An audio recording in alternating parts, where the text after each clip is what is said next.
इसको तो हम सब मिलकर सबक सिखाएंगे। मेरे पास मत आना। चाकू छोड़ो साहिबा। चुप जा। बेड़ा गर्क हो बे तेरा, तूने परछाई को चाकू मार दिया। साहिबा को कीरत के दिए ड्रग से अब इतना असर होने लगा है कि अब उसे सिर्फ अंगद ही दिखता है और मनबीर की किट्टी पार्टी में पहुंच जाती है, जहां वो बार बार सिर्फ एक ही चीज सबके सामने बोलते रहती है कि उसे कोई नहीं मारे, और अपने आप को सबसे बचाने के चक्कर में उठाती है एक फ्रूट नाइफ टेबल पर से। और कोई भी अब आगे जाने से कतराता है क्योंकि सब डरते हैं कि साहिबा कहीं उन पर वार नहीं कर दे।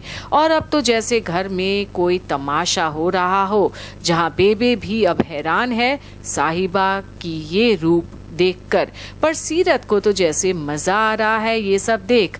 पर तभी मनबीर, जो साहिबा के हाथ से चाकू लेने के चलते आगे बढ़ी थी और गलती से उसकी हाथ कट जाती है, पर गुरलीन अब साहिबा को कोसती है कि उसने तो मनबीर को मारने तक से पीछे नहीं हटी। पर साहिबा को तो जैसे होश ही नहीं कि उसके साथ क्या हो रहा है और वो क्या कर रही है।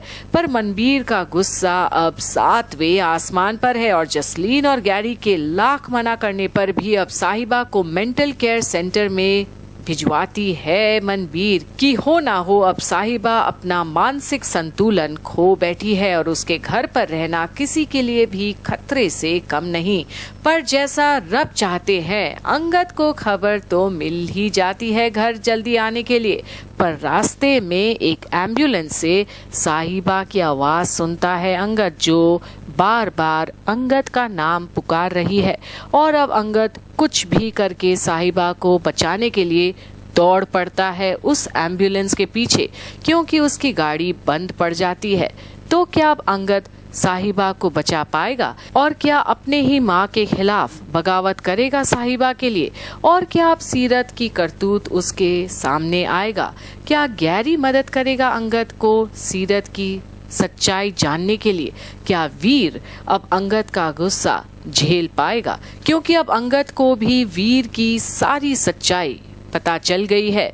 तो क्या अब अंगद और साहिबा के रिश्ते में आएगा सुधार या फिर होएगा कुछ और ही? देखते रहिए तेरी मेरी टोरियां की अपडेट्स यहीं पर। साहिबा, साहिबा,